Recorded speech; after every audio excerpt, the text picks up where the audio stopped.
Oke, hari ini saya dikasih tema, karena tema bulan Desember. Karena kalau kita memasuki Desember, pasti saudara semuanya tertuju pada satu momen penting, yaitu Natal. Ya. Dan biasanya kalau Natal, tema-tema gereja itu bicara mengenai kasih, mengenai pemberian yang terbaik. Nah sama, gereja di tempat ini bicara mengenai holy present, persembahan yang kudus. Nah, mari kita melihat ya. Saya percaya begini Bapak Ibu, kalau dari sisi Tuhan kita tidak perlu meragukan bahwa Allah itu senantiasa memberi yang terbaik buat kita. Percaya saudara? Ya. Kalau dari sisinya Tuhan tidak ada masalah. Yang jadi masalah itu sebenarnya dari sisi siapa? Ya, Anda sendiri yang jawab. Ya, coba kita lihat di dalam Yakobus pasal yang pertama, ya. Yakobus pasal yang pertama ayat yang ke-17. Saya tadi sampaikan bahwa dari sisi Allah, Allah itu sudah memberi yang terbaik untuk setiap kita. Ya. Yakobus pasal yang pertama ayat yang ke-17. Dikatakan demikian saudara, setiap pemberian yang baik, dan setiap anugerah yang sempurna datangnya dari atas, diturunkan dari Bapa segala terang. Padanya tidak ada perubahan atau bayangan karena pertukaran.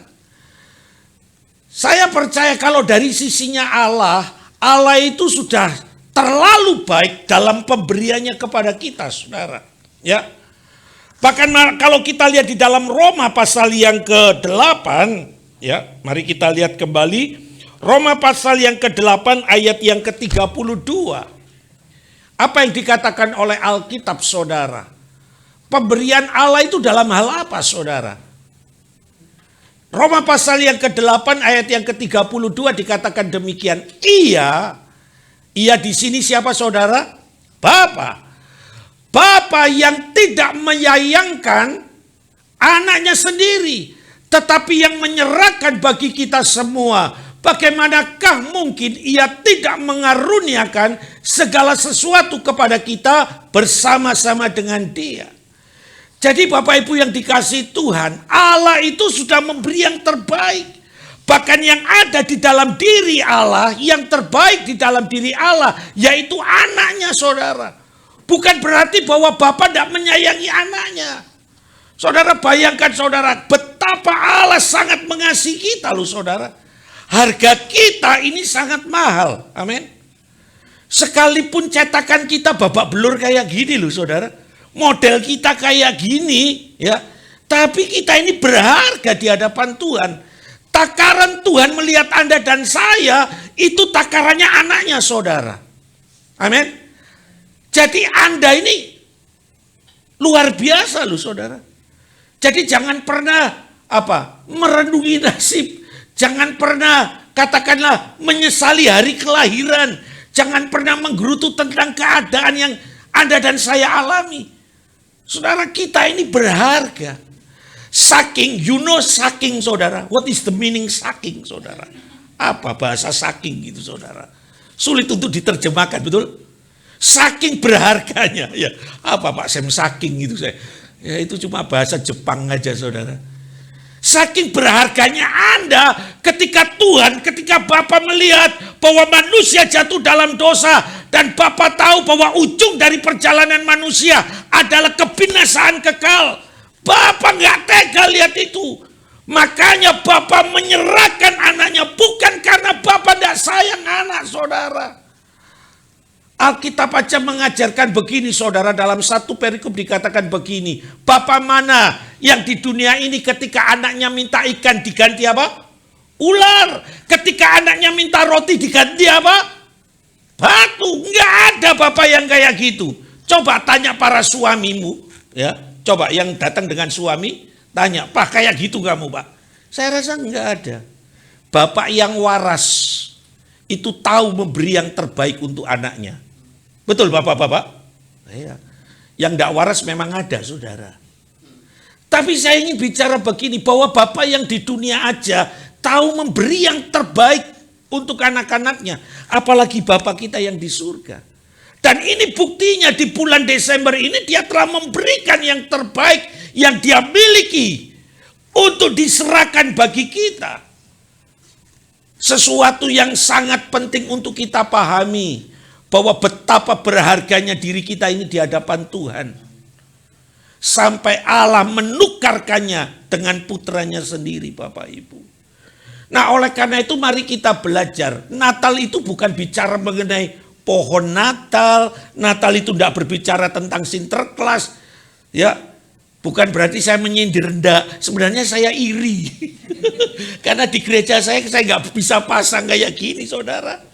Mungkin dulu Pak Sem pernah datang melayani, ya. Dulu kami punya tempat seperti ini, tapi sekarang tidak boleh dipakai. Kami harus pakai satu ruang meeting yang sekali pakai harus bayar dan setelah itu bubar. Setiap minggu kami harus pasang alat musik, selesai ibadah selesai bongkar lagi. Sehingga kami tidak pasang ornamen-ornamen seperti ini. Saya sebenarnya iri lihat cantik gitu. Ada pohon Natal. Di gereja saya tidak ada pohon Natal. Tapi sebenarnya Natal bukan berbicara mengenai ini, saudara. Natal itu berbicara tentang hakikat kasih kita kepada Tuhan. Amin. Sebab Tuhan telah memberi yang terbaik. Tinggal sikap kita bagaimana dengan Tuhan, saudara. Nah, hari ini kita akan belajar dari seseorang, ya, yang bernama Daud, saudara. Ya, kita belajar tentang pemberian yang terbaik seperti tema di gereja Anda, saudara. Kita belajar dari seorang Raja Daud. Daud dalam perjalanan hidupnya, saudara, ada satu keinginan terbesar dalam diri Daud, yaitu membangun bait Allah. Daud itu punya kerinduan, saudara. Ini luar biasa, saudara. Keinginan Raja Daud itu membangun bait Allah, membangun bait suci. Oh, Daud mempersiapkan segala sesuatunya, Bapak Ibu. Setiap hal yang bersinggungan dengan bait Allah, dia telah persiapkan dengan baik. Tetapi saudara, ketika Daud sudah mempersiapkan semuanya, Tuhan berfirman kepada Daud bahwa Daud tidak diizinkan oleh Tuhan. Mari kita lihat, saudara, dalam 1 Tawarit. 1 Tawarit pasal yang pasal yang ke-22 ayat yang ke-8. 1 Tawarit pasal yang ke-22 ayat yang ke-8. Tetapi firman Tuhan datang kepadaku demikian, telah kau tumpahkan sangat banyak darah dan telah kau lakukan peperangan yang besar. Engkau tidak akan mendirikan rumah bagi namaku, sebab sudah banyak darah kau tumpahkan ke tanah di hadapanku. Inilah alasan, Bapak Ibu, Daud tidak diizinkan membangun bait Allah. Bayangkan, saudara, Tuhan itu tidak tergiur dengan keinginan seseorang, ya, untuk membangun rumah bagi dia. Saya itu lihat Tuhan kita itu luar biasa. Dia tidak tergoda oleh suap. Ya. Daud itu pingin loh, saudara, sebagai seorang raja dia sadar bahwa kalau dia ada dalam posisi sebagai raja, itu semua karena anugerah Tuhan. Amin. Sebab kalau menilik dari keturunan Daud, Daud itu bukan keturunan darah biru, saudara. Daud itu keturunan darah merah. Sama seperti Anda dan saya. Ayo coba kalau tidak percaya. Ya, kita darah merah semua, betul? Termasuk Daud. Daud itu darah merah. Ayah Daud itu orang biasa. Siapa nama ayah Daud, Bapak Ibu? Yang sekolah minggu kumlot? Ya. Siapa nama Daud? Bapak Daud? Isai. Nama ibu Daud siapa? Bu Isai. Selesai. Iya, selesai, saudara. Nama ibu Daud itu Isai. Tidak ada keturunan Daud itu sebagai seorang raja. Tidak ada, papa mamanya orang biasa. Tapi kalau Daud menjadi raja, saudara, itu semua karena anugerah, kepercayaan yang diberikan Bapa, diberikan Tuhan kepada dirinya. Dan sebagai bukti bahwa Daud ingin membalas kebaikan Tuhan dalam dirinya, Daud itu ingin membikinkan Tuhan rumah, yaitu bait Allah. Baik enggak maksudnya kayak gini, saudara? Baik loh. Kalau saya punya anak, saudara, ya saya memang punya anak ya saya. Terus anak saya datang dan berkata gini, Pi atau Mah, Papa mau tak bikin rumah, Pak. Kalau saya ngomong gak usah, itu saya khoflok, saudara. Betul. Saya pernah lihat tayangan di YouTube, saudara. Ketika seorang YouTuber ya sukses, saudara, dia itu pengen mempersembahkan sesuatu kepada orang tuanya, yaitu rumah. Karena memang orang tuanya enggak punya rumah, saudara.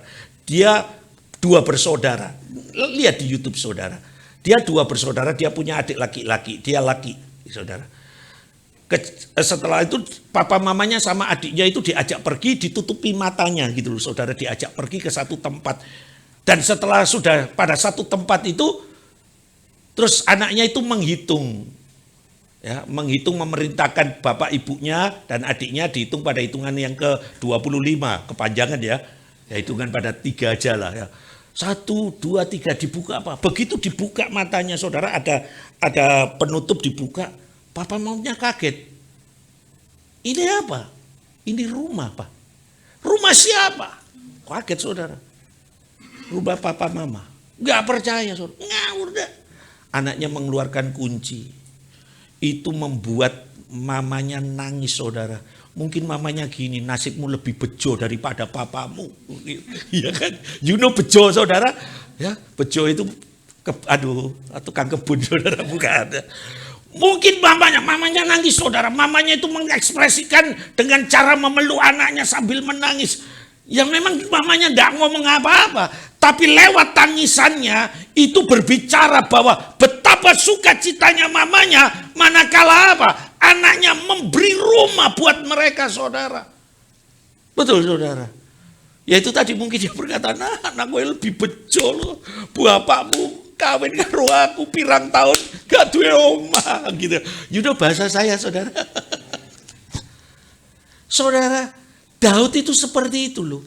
Dia itu sedang mau membangun rumah Allah. Tidak diizinkan oleh Tuhan disebabkan karena Daud itu suka berperang dan seringkali membunuh. Daud menumpahkan banyak darah dan Tuhan tidak mau, saudara. Tuhan mengizinkan hanya anak Daud yang membangun bait Allah. Yaitu siapa? Salomo, saudara. Saya coba mengimajinasikan ketika Daud berdoa dan Tuhan bilang seperti itu. Perasaannya Daud gimana, saudara? Kecewa berat. Kecewa berat, saudara. Daud itu sudah mempersiapkan semuanya. Dan dalam renungan pagi, dalam saat teduhnya, Tuhan berbicara, engkau tidak layak. Aku tidak mengizinkan kau membangun rumah bagiku. Hanya keturunanmu yang membangun. Itu Daud mungkin marah. Tapi ternyata tidak loh Bapak Ibu.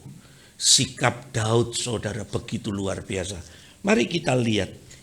Ini sikap Daud yang diambil sekalipun dia tidak diizinkan membangun rumah Tuhan.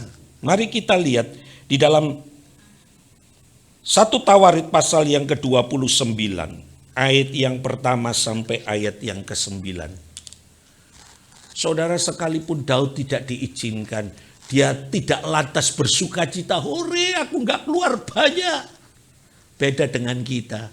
Ketika ada panitia pembangunan gereja datang kepada kita, mungkin kita berkata begini, kok aku sih gitu ya. Tapi kalau kita tidak didatangi oleh ketua panitia pembangunan gereja misalnya, atau ketua panitia Natal yang sebentar, kita tidak didatangi, langsung kita berkata gini, sorak haleluya, puji Yesus. Nyanyinya gitu, saudara. Ya, ketika kita tidak didatangi. Tapi begitu kita didatangi oleh panitia ketua Natal, yang notabene-nya akan minta sumbangan, langsung menaikkan pujian. Oh betapa malang nasibku. Itu manusia, saudara. Tapi hari ini mari kita belajar dari Daud. 1 Tawarit 29 ayat yang pertama sampai ayat yang ke-9. Berkatalah Raja Daud kepada segenap jemaat itu, Salomo anakku yang satu-satunya dipilih Allah adalah masih muda dan kurang berpengalaman. Sedang pekerjaan ini besar. Sebab Sebab bukanlah untuk manusia bait itu, melainkan untuk Tuhan Allah. Ayat 2. Dengan segenap kemampuan aku telah mengadakan persediaan untuk rumah Allahku, yakni emas untuk barang-barang emas, perak untuk barang-barang perak, tembaga dari jauh gak lihat, tembaga, waduh matanya sudah, tembaga untuk barang-barang tembaga, besi untuk barang-barang besi, dan kayu untuk barang-barang kayu, batu permata, soham, dan permata tatahan, batu hitam dan batu permata yang berwarna-warna, dan segala macam batu mahal-mahal, dan sangat banyak pualam.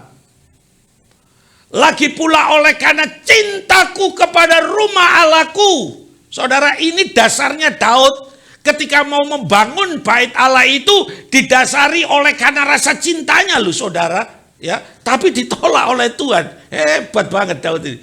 Maka sebagai tambahan pada segala yang telah kusediakan bagi rumah kudus, aku dengan ini memberikan kepada rumah Allahku dari emas dan dari perak, kepunyaanku sendiri. Saudara, Daud itu tidak mengerahkan orang untuk narik kekayaan mereka loh, untuk bangun bait Allah. Tapi Daud mengeluarkan dari perbendaraan yang dia miliki. Hebat saudara. Ya, 3.000 talenta emas dari emas Ofir dan 7.000 talenta perak murni untuk menyalut dinding ruangan. Yakni emas untuk barang-barang emas dan perak untuk barang-barang perak dan untuk segala yang dikerjakan oleh tukang-tukang. Maka perhatikan ini, maka siapakah pada hari ini yang rela memberikan persembahan kepada Tuhan? Daud tantang seluruh orang Israel saudara. Ya. Lalu para kepala puak dan para kepala suku Israel dan para kepala pasukan 1.000 dan pasukan 100 dan para pemimpin pekerjaan untuk raja menyatakan kerelaannya. Mereka menyerahkan untuk ibadah di rumah Allah 5.000 talenta emas dan 10.000 dirham, 10.000 talenta perak dan 18.000 talenta tembaga serta 100.000 talenta besi. Siapa yang mempunyai batu permata menyerahkan kepada Yehiel orang Gersom itu untuk perbendaharaan rumah Tuhan. Ayat 9. Bangsa itu bersukacita karena kerelaan mereka masing-masing, sebab dengan tulus hati mereka memberikan persembahan sukarela kepada Tuhan. Juga Raja Daud sangat bersukacita. Bapak Ibu yang dikasihi Tuhan, hari ini kita belajar ya, bahwa seorang raja, seorang manusia sama dengan Anda dan saya. Ketika dia ditolak untuk tidak boleh membangun bait suci, niatannya tidak pernah padam saudara. Amin. Dia tetap memaksakan, oke, gak apa-apa, aku tidak boleh membangun. Tapi semua yang dia persiapkan diserahkan kepada Salomo anaknya. Dan dia berkata begini, bangun bait Allah karena engkau yang ditunjuk oleh Allah. Papa nggak ditunjuk, nggak apa-apa leh, nggak apa-apa. Daud ngomong gitu, papa nggak ditunjuk, nggak apa-apa leh. Yang ditunjuk kamu, bangun bait Allah. Apa yang masih kurang? Minta ke papa. Daud itu mengeluarkan semua perbendaharaan yang dia miliki saudara. Emasnya, semua yang dia miliki dipersembahkan untuk bait Allah saudara. Wah saudara, kalau kita lihat, kita punya jemaat ya. Saya ini kan gembala. Sama seperti Pak Sem. Kalau punya jemaat 10 kayak Daud saudara. Gila banget saudara. Udah saya nggak perlu doa puasa. Ya, ini kualitas hebat loh saudara. Jemaat datang dan berkata kepada Pak Sem misalnya, Pak Sem butuh apa Pak? Jangan sungkan-sungkan loh Pak. Saya ini diberkati Tuhan. Saya punya mobil, saya punya rumah, saya punya kekayaan. Itu dari Tuhan Pak. Gereja butuh apa Pak? Kalau Pak Sem punya jemaat kayak gini 10 saudara. Satu kompleks ini dibeli semua saudara. Berdoa Pak Sem supaya dibangkitkan orang-orang seperti itu. Sebab ini juga doa saya Pak. Karena kami belum juga punya tempat ibadah, saudara. Kami kalau ibadah, aduh sekarang agak capek. Ya. Kami sewa tempat itu sekali bayar 600.000, saudara. Sekali pakai. Kami punya durasi waktu 4 jam untuk pemakaian ruangan itu. Jadi 6:30 kami datang, kami harus menata alat musik. Semuanya. Setelah itu latihan mereka. Latihan sampai 7:30. 7:30 lewat kadang-kadang. Setelah itu mereka break sebentar dan jam 8 mulai ibadah sampai jam 10. Setelah jam 10 bongkar lagi, saudara. 10:30 harus clear. Sebab kalau lewat kita kena denda, saudara. Makanya kalau sudah jam 10 gembala tinggal obrak-obrak di mimbar. Ayo cepet. Loh, kalau saudara masih nikmati loh, saudara gak ada yang ngomando cepet gitu, enggak kan? Paling komandonya cepet ngei persembahan. Lain cerita aja ya, saudara. Ya, saya lihat Daud itu punya hati kayak gitu. Dia ditolak untuk membangun bait Allah, tapi itu tidak menyurutkan niatnya memberi yang terbaik untuk Tuhan, saudara. Amin. Waktu Daud ditolak, dia tetap dengan sukacita karena Daud masih tetap melihat bahwa salah satu keturunannya yang dipilih Allah untuk membangun. Semua yang dia miliki dia serahkan semuanya ke Salomo. Bahkan ada sebuah seruan yang disampaikan Raja Daud kepada orang-orang Israel. Supaya mereka ikut andil dalam pembangunan rumah Allah. Dan orang-orang Israel kagum karena apa? Daud bukan cuma pandai berbicara, amin. Sebagai seorang pemimpin dia bukan pandai bicara, tapi dia memberi keteladanan. Dia mengeluarkan semua perbendaharaan yang dia miliki untuk pembangunan bait Allah. Dan itu sesuatu yang luar biasa, saudara. Hari ini yuk kita sama-sama belajar. Ya, kalau Tuhan sudah memberi yang terbaik untuk kita. Daud sudah belajar memberi yang terbaik juga untuk Allah. Mari kita belajar hari ini. Sekali lagi, Natal bukan bicara tentang sebuah pesta, bukan bicara mengenai pohon Natal, enggak. Tapi Natal bicara tentang reaksi kita akan kasih Tuhan. Nah, kenapa sih kita ini harus memberi persembahan, memberikan kado kepada Tuhan? Cuma 2 alasannya. Mari kita lihat, saudara. 2 alasan penting, ya. Ya. 2 alasan penting kenapa kita ini harus belajar memberi bagi Tuhan. Mazmur 50 ayat yang ke-7 sampai 15. Alasan kenapa kita ini belajar mempersembahkan sesuatu kepada Tuhan seperti yang dikerjakan oleh Daud. Seperti juga yang dikerjakan oleh Abraham manakala dia harus mempersembahkan anaknya Ishak. Nah, alasannya kenapa, saudara? Mari kita lihat ini. Mazmur 50 ayat yang ke-7 sampai dengan ayat yang ke-15. Dengarlah hai umatku. Aku hendak berfirman hai Israel. Aku hendak bersaksi terhadap kamu. Akulah Allah, Allahmu. Bukan karena korban sembelihanmu aku menghukum engkau. Bukan karena korban bakaranmu tetap ada di hadapanku. Tidak usah aku mengambil lembu dari rumahmu atau kambing jantan dari kandangmu. Sebab punyakulah segala binatang hutan dan beribu-ribu hewan di gunung. Aku kenal segala burung di udara dan apa yang bergerak di padang adalah dalam kuasaku. Jika aku lapar, aku tidak usah kukatakan kepadamu, sebab punyakulah dunia dan segala isinya. Daging lembu jantankah aku makan, atau darah kambing jantankah aku minum? Persembahan syukur sebagai korban kepada Allah, dan bayarlah nasarmu kepada Tuhan, kepada Yang Maha Tinggi. 15. Berserulah kepadaku pada waktu kesesakan, aku akan meluputkan engkau dan engkau akan memuliakan aku. Hal yang pertama saudara, kenapa kita ini harus mempersembahkan Tuhan? Kita ini perlu menyadari bahwa segala yang ada di dalam dunia ini milik Tuhan. Amin. Bahwa apa yang kita miliki itu pun sekali lagi karena Tuhan. Bukan karena kekuatan kita.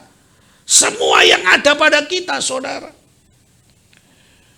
Kemarin malam saya diminta oleh rekan saya dari Jakarta. Dia telepon hari Kamis. Sabtu malam kamu ada acara? Saya bilang enggak. Paginya saya ada acara. Pagi saya memberkati jemaat kami, pemberkatan nikah. Selesai sampai jam 2. Dia teman saya dari Jakarta bilang begini. Nang tolong nang ya. Ada anak didikku pindah rumah ke daerah Suko. Oke gitu. Jam berapa? Jam 5. Oke saya layani. Dia punya rumah saudara. Dia pindah di satu rumah. Rumahnya itu menurut saya itu cukup keren. Karena kalau saya melihat pekerjaannya saudara, dari pekerjaannya dari yang dia terima, dengan lihat rumahnya itu gak sebanding. Tahu ya saudara? Ya orang ini takut akan Tuhan. Ya. Kalau dari rumahnya saya mikir gini, kan kita ini kalau kalau kita lihat rumah seseorang terus lihat model orangnya kan kadang-kadang kita ini bisa menakar, betul? Kalau rumahnya saya pernah ke rumahnya Pak Sem yang di Nginden itu Pak ya. Saya lihat rumahnya Pak Sem gini. Terus saya lihat beliau, cocok sih. Cocok, keren. Ya kan? Tapi misalnya kalau saya saudara, terus saya ngomong sama Pak Sem, Pak Anang rumahnya mana? Graha Family Pak. Pak Sem langsung gini, mana Pak? Graha Family. Delok potonganmu gak cocok Pak. Iya kan? Lo model kayak gini punya rumah Graha Family saudara. Ya gak cocok. Betul saudara. Paling banter ya. Kalau orang tanya saya rumahnya mana Pak Anang? Rumah saya di Sidoarjo. Di mana? Perumahan Kemala Indah. Kemala Indah. Oh gak terkenal ya. Apa-apa. Cocok Pak. Cocok. Cocok gitu loh saudara. Betul saudara. Kan menakar gitu loh. Nah saya waktu memberkati rumah itu, ya bukan pemberkatan saya menyiramkan minyak bagi saya gak terlalu seperti itu. Saya hanya mendoakan, memberi dasar-dasar firman. Tapi waktu saya menyaksikan rumah itu, saya bilang gini, keren. Tapi dari sisi pekerjaanmu, pekerjaan dia apa saudara? Debt collector saudara. Ya, debt collector. Tapi itu resmi yang dapat sertifikat dari pemerintah saudara. Ya. Ada debt collector yang gak resmi, tapi ini resmi saudara. Perusahaannya itu ditunjuk 36 perusahaan saudara. Gak main-main saudara. Karyawannya 600 saudara. Tersebar di seluruh Indonesia. Itu resmi saudara, pemerintah dapat surat. Nah, saya mikir gini, kamu pekerjaanmu debt collector, tapi kami punya rumah seperti ini. Saya tidak langsung underestimate, menghakimi dia, enggak. Tapi saya cuma melihat begini, hanya kasih karunia kamu dimampukan seperti ini.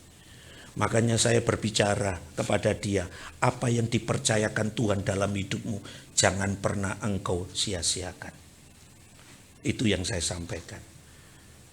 Bapak Ibu yang dikasih Tuhan, ayat ini mengajarkan kepada kita, mengingatkan buat kita semua, bahwa semua yang ada di dalam dunia ini milik Tuhan. Amin. Kita ini tidak berhak. Kalau toh semua terambil dari hidup kita, itu hak kehendak Tuhan. Amin. Ayub saudara, Ayub itu secara naluri manusia berpikir bahwa kekayaannya 7 turunan tidak akan pernah habis. Betul? Sebab Ayub itu orang kaya saudara.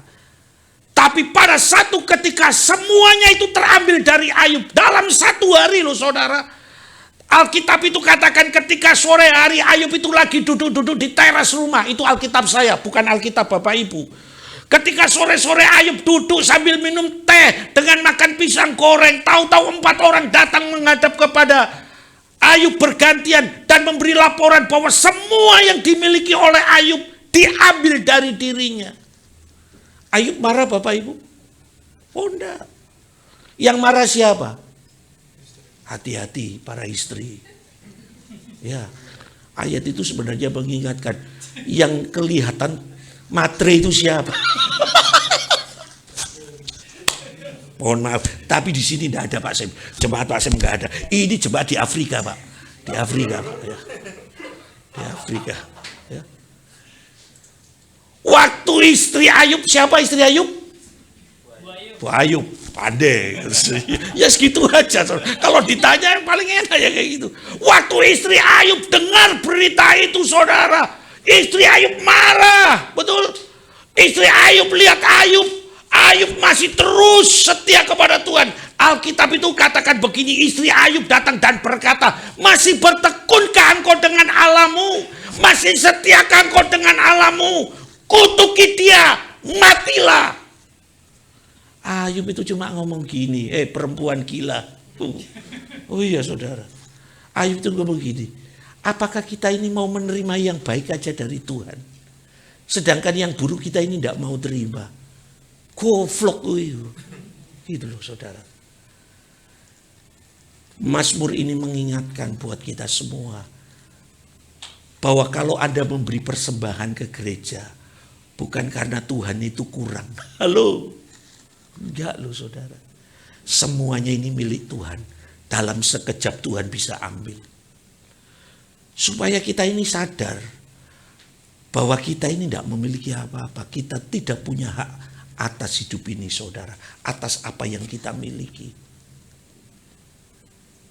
Jadi kalau Anda sedang mempersembahkan sesuatu kepada Tuhan, itu hanya bukti betapa Anda ingin mengucap syukur oleh karena pemeliharaan Tuhan, oleh karena campur tangan Tuhan dalam hidup Anda aja. Bukan sekali lagi Tuhan kekurangan. Mari kita lihat alasan yang kedua saudara. Ya. Alasan yang kedua. Mazmur 127. Ayat yang pertama sampai ayat yang kedua. Mazmur 127 ayat yang pertama sampai ayat yang kedua. Nyanyian siara. Kalau Bapak Ibu lihat di Alkitab kata siara itu, seringkali saya bilang siara itu bukan seperti seseorang yang pergi ke makam. Bukan. Nyanyian siara itu nyanyian pengajaran. Ya, Salomo sedang mengajar ini. Jikalau bukan Tuhan, perhatikan, jikalau bukan Tuhan yang membangun rumah, sia-sialah usaha orang untuk membangunnya. Jikalau bukan Tuhan yang mengawal kota, sia-sialah penjaga berjaga-jaga, pengawal berjaga-jaga. Ayat yang kedua, sia-sialah kamu bangun pagi dan duduk-duduk sampai jauh malam dan makan roti yang diperoleh dengan susah payah, sebab ia memberikannya kepada yang dicintainya pada waktu tidur. Alasan yang kedua, kenapa sih kita ini memberi kepada Tuhan? Alasannya, kalau yang pertama bahwa semuanya ini milik Tuhan, ya, alasannya yang pertama tadi bahwa segala sesuatu yang ada di bumi ini milik Tuhan. Alasan yang kedua, kalau hari ini Anda diberkati, kalau Anda hari ini punya, itu semua karena pemberian, karena kepercayaan dari Tuhan aja. Halo. Jadi jangan pernah marah dengan Tuhan. Kenapa ada orang lain jauh lebih diberkati daripada hidup Anda? Terus kita ini seringkali marah dengan Tuhan. Loh Tuhan, orang itu padahal baru setengah tahun ke gereja, tapi hidupnya diberkati. Lu aku gitu 16 tahun ke gereja, tapi masih kayak gini compang-camping. Jangan pernah salahkan Tuhan saudara. Sebenarnya yang salah itu siapa? Kita sendiri saudara. Kita sendiri. Karena dikatakan Tuhan memberkati orang yang apa? Dicintai saudara. Sekalipun waktu tidur pun Tuhan itu tetap mengirimkan berkat. Kenapa? Karena jelas ada bedanya hidup kita dengan orang lain saudara. Sebenarnya Tuhan itu tidak mau pilih kasih saudara. Halo. Tuhan itu pengen memberkati setiap orang. Tapi secara jujur ada orang-orang yang belajar tanggap dengan Tuhan. Dan ada orang-orang yang gak tanggap dengan Tuhan saudara. Ada orang-orang yang serius dengan Tuhan. Contoh serius dengan Tuhan itu ibadah. Ketika dia tahu hari itu ibadah, dia serius ibadah dengan Tuhan. Tapi ada loh orang Kristen, tahu hari Minggu, tapi nyaman gak ke gereja saudara. Betul? Tapi itu tidak di sini. Di mana? Afrika. Ya. Nyaman saudara. Yang lainnya sedang memuji Tuhan, yang lainnya sedang beribadah. Dia jalan-jalan di mall saudara, nyaman. Sekalipun pakai kalung salib pun nyaman aja saudara. Tidak terintimidasi dengan kalung salib saudara. Padahal mungkin tetangga, ya ini tetangga, akan lihat loh, Cik mau kemana Cik? Ke mall. Iklan minggu Cik. Allah minggu depan yono kok. Lu gak ke gereja Cik. Gerejaku itu wakeh. Di sini di mall ya ada loh. Di mall itu ada gereja. Nanti aku di mall aja gerejanya. Alasannya wakeh saudara. Gitu mau minta diberkati, gitu mau minta mengalami hal-hal yang baik dari Tuhan. Saudara, Tuhan itu gak gendeng saudara. Ya, lo iya. Lo jujur aja lo, kalau saudara punya 2 anak, yang satu menyenangkan hati Anda, yang satu jengkel lo, siapa yang Anda berkati? Lo fair-fairan aja Pak. Iya kan? Anak yang menyukakan hati orang tua, saya percaya saudara itu yang akan menerima bagian yang terbaik. Tapi anak yang enggak saudara, yang enggak taat orang tua, loh dia tetap diperhatikan orang tua. Tapi jelas ada hal yang beda saudara, betul? Ayat ini mengingatkan gini loh, semua yang Anda miliki hari ini itu pemberian. Kalau hari ini Anda kaya, katakan kepada Tuhan, thank you Tuhan, kamsia Tuhan. Tuhan begitu mengasihi aku. Itu artinya Anda semakin hari harus semakin mencintai Tuhan. Jangan keblinger saudara, begitu diberkati Tuhan, udah lupa sama Tuhan. Jadi inilah alasan, 2 alasan kenapa sih kita ini harus mempersembahkan sesuatu kepada Tuhan. Supaya kita ini sadar, tujuannya itu cuma apa? Sadar. Bahwa semua yang ada di bumi ini punyanya Tuhan. Semua yang kita miliki itu juga punyanya Tuhan. Kalau kita ini dipercaya hari ini, itu bukan karena kehebatan kita kok. Itu semua karena anugerah. Ya, ada satu lagu lama saudara, ya, dikatakan gini, bukan karena kebaikanmu, bukan karena apa? Fasilitamu, bukan karena kekayaanmu. Oh, refnya yang saya hafal. Semua karena anugerahnya diberikan kepada kita. Semua karena anugerahnya bagi kita. Terus ya dicari di YouTube saudara. Ada ya? Tahu Pak lagunya? Ya, yang tahu masuk surga. Ya. Wah enak ya, surga itu mudah saudara ya. Bisa laku masuk surga. Nah, ya saudara. Jadi sadar, kita ini belajar sadar. Jadi waktu Anda masuk bulan Desember itu harusnya kesadaran kita ini semakin apa saudara? Semakin tinggi. Bahwa apa yang kita miliki, apa yang ada pada kita itu semua karena Tuhan. Kalau toh Tuhan minta kita, mari kita belajar untuk melepas. Amin. Nah dasar dari semuanya ketika kita memberi, mari kita lihat saudara. 2 Korintus pasal yang ke-9 ayat yang ke-7. Inilah dasar saudara. 2 Korintus pasal yang ke-9 ayat yang ke-7. Mari kita baca bersama-sama. 2, 3. Hendaklah masing-masing memberi menurut kerelaan hatinya. Jangan dengan sedih hati atau karena paksaan. Sebab Allah mengasihi orang yang memberi dengan sukacita. Amin. Jadi kalau gereja ngasih pengumuman gini, saudara, kita memerlukan misalnya ruangan baru untuk pelayanan ini, jemaat langsung kita butuh dana sekian juta. Haleluya Pak. Semangat gitu loh saudara.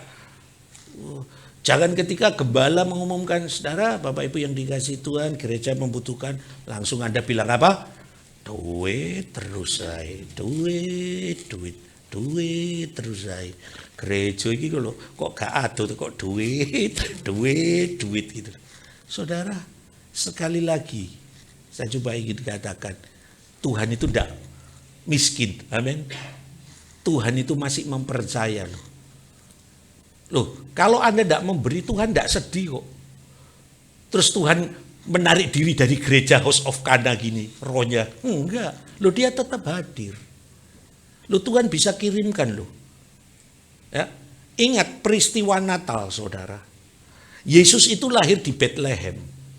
Di satu wilayah yang dipimpin oleh siapa? Herodes. Tapi yang datang siapa saudara? Orang Majus. Yang notabene-nya orang Majus itu dari negeri yang jauh saudara. Jadi kalau kita belajar Natal artinya begini loh. Kalau Anda tidak mau dipakai Tuhan, loh Tuhan itu bisa pakai orang lain loh. Amin. Loh peristiwa Natal ini kita itu belajar bahwa begini saudara. Herodes saja orang-orang yang ada di sekitar nggak mau terima tentang kelahiran Yesus. Betul? Tapi Tuhan mengutus 3 orang. Dan perhatikan ketika mereka ketemu apa yang mereka lakukan saudara. Mari kita lihat satu ayat ini saudara. Ayat ini memang enggak saya persiapkan, tapi ayat ini muncul saudara. Ya. Mari kita lihat terlebih dahulu sikap hati orang Majus saudara. Ya. Ketika mereka melihat bayi itu saudara. Ya. Ini sebenarnya dikhotbahkan waktu Natal, tapi tidak apa-apa.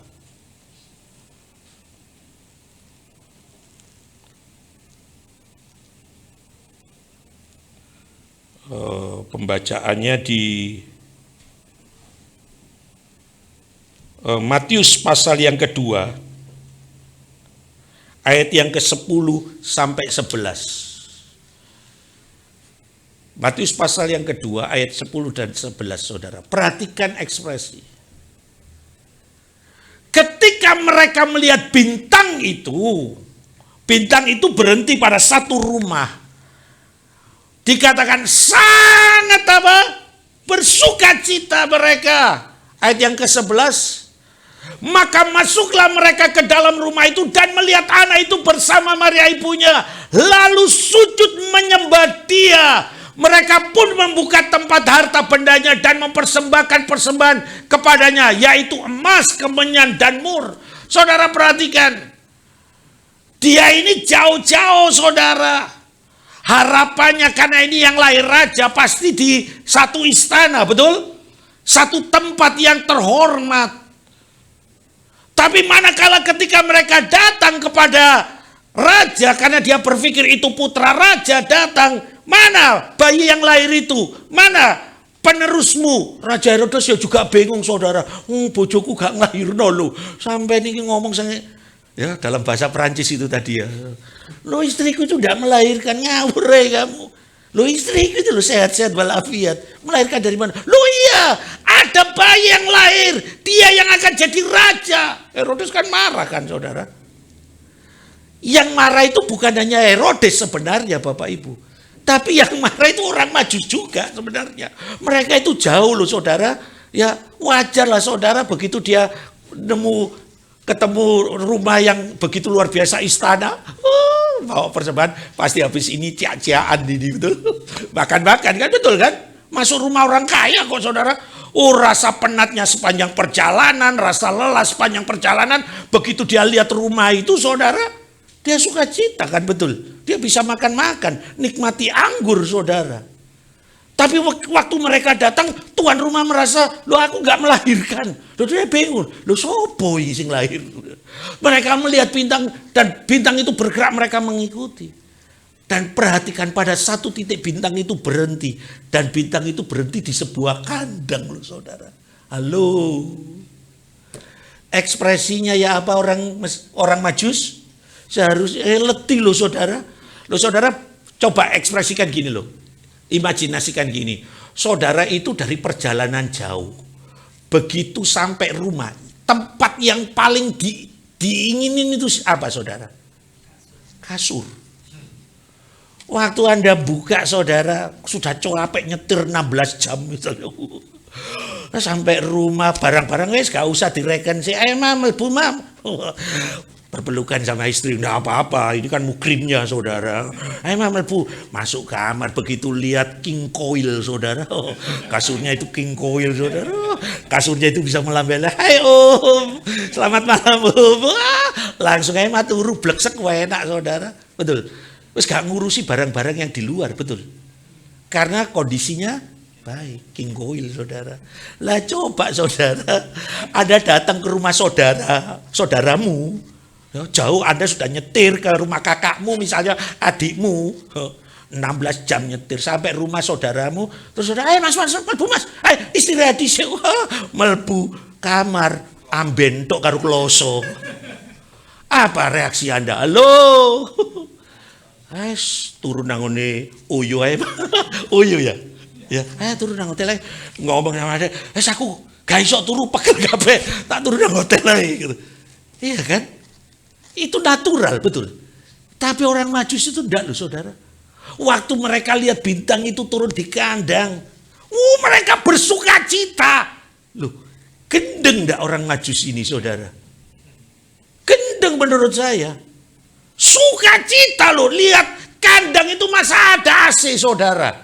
Kandang masa bagus kondisinya? Enggak saudara. Dan bahkan ketika mereka masuk ke tempat itu dan melihat bayi itu ada di palungan tempat yang terhina, 3 orang Majus ini sujud loh saudara, gak gendeng dah. Tapi perhatikan, sukacita itu mengalahkan semuanya, sekalipun di tempat kotor pun saudara. Lalu makanya Tuhan tadi berkata, Tuhan itu akan menghargai orang-orang ketika dalam pemberian dia melakukan karena sukacita, bukan karena terpaksa. Amin. Amin saudara.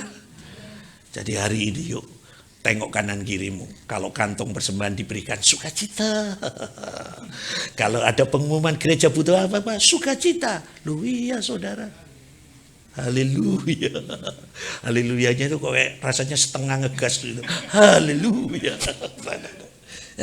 Bapak Ibu yuk kita belajar pagi hari ini. Dia telah memberi yang terbaik untuk hidupmu. Yaitu Yesus. Putranya sendiri dia berikan oleh karena betapa berharganya engkau dan saya. Dia telah memberi keteladanan. Dan Daud pun belajar memberi keteladanan dalam hidupnya. Sekalipun dia tidak terpilih untuk membangun bait Allah. Anaknya yang terpilih, dia tidak marah sama anaknya. Dia tidak dendam sama anaknya. Tapi apa yang telah dipersiapkan semuanya diberikan kepada Salomo. Bahkan dia berkata kepada Salomo, apa yang masih kurang? Dia beri untuk pembangunan bait Allah. Semuanya karena cintanya Daud kepada Tuhan. Hari ini bagaimana dengan kita? Ketika kita mendengar kata persembahan, apa reaksi kita Bapak Ibu? Apakah ketika kita melihat arti persembahan itu sesuatu yang menyakitkan? Atau justru sebaliknya, kata persembahan itu memberi penyemangat buat kita untuk mengingat bahwa kalau hari ini kita ada, kita punya, itu semua karena Dia. Amin. Oleh karenanya, mari kita belajar siang hari ini untuk tetap bersyukur. Kalau hari ini Tuhan masih beri kesempatan buat setiap kita untuk belajar mengekspresikan kasih kita kepada Tuhan. Saya undang setiap kita bangkit berdiri. Bapak Ibu yang dikasihi Tuhan, sekali lagi hari ini kita belajar. Tuhan tidak miskin kok. Tuhan tidak kekurangan. Kalau toh hari ini, tema bulan ini di gereja Anda adalah pemberian yang kudus. Sekali lagi karena Tuhan ingin mengajar kita, mendidik kita, supaya kesadaran kita semakin hari semakin tinggi.